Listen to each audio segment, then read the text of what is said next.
This is the vision for the future of energy at the heart of climate talks in Glasgow, a supercharged green revolution powering past fossil fuels towards net zero.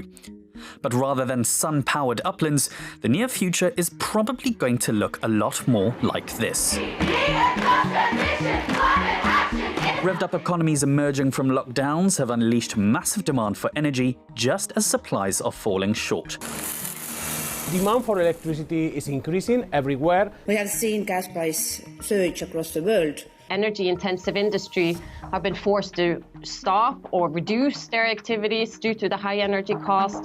So for now, fossil fuels are making an unwanted comeback to close the gap, and that's creating an expensive hot mess for policymakers and the planet.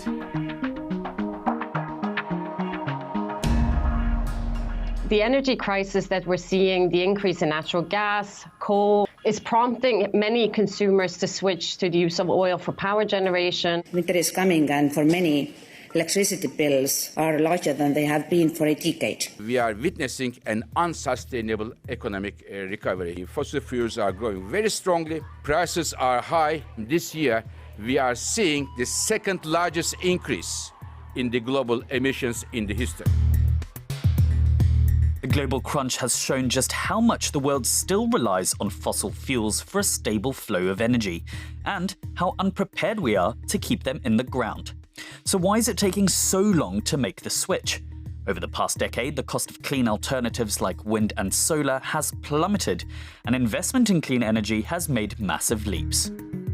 In 2020, renewables made up the lion's share of new power generating capacity worldwide, and in the first half of this year, investors pumped in more money than ever. That's good news and big progress. But even as the winds of change blow through the energy sector, at the system level, it still feels like a light breeze when we need gale force. Oil, gas and coal remain king, and polluters are still getting lots of public money. Even with historic investments in clean energy, the world's two biggest consumers of coal keep adding more to the energy mix. Countries have directed over $300 billion in new funds towards fossil fuel activities since the beginning of the COVID-19 pandemic, more than they have towards clean energy. Meanwhile, some of the world's oil giants in advanced economies face a wave of lawsuits. They're being accused of greenwashing, suppressing climate science for decades, and continually lobbying against clean energy policy. Climate activists have long called for energy finance to flow down a different stream, but today, even shareholders are issuing stunning rebukes to company executives. And their message is clear: the energy transition is happening, so curb emissions and clean up your investments.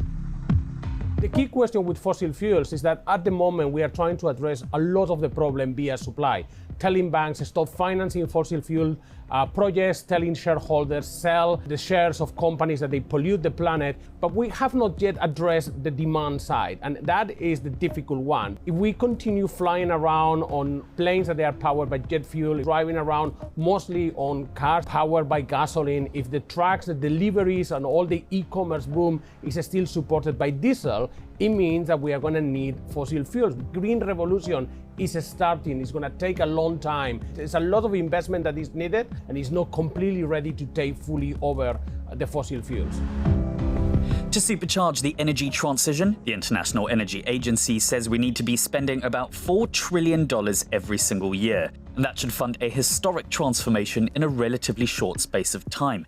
It includes new infrastructure, new distribution systems, and much better storage to electrify the globe. I want to be very clear. We are not facing an energy price surge because of our climate policy or because renewable energy is expensive. We are facing it because the fossil fuel prices are spiking. We do not yet have enough green, affordable energy for everyone. We need to speed up the green transition, not slow it down.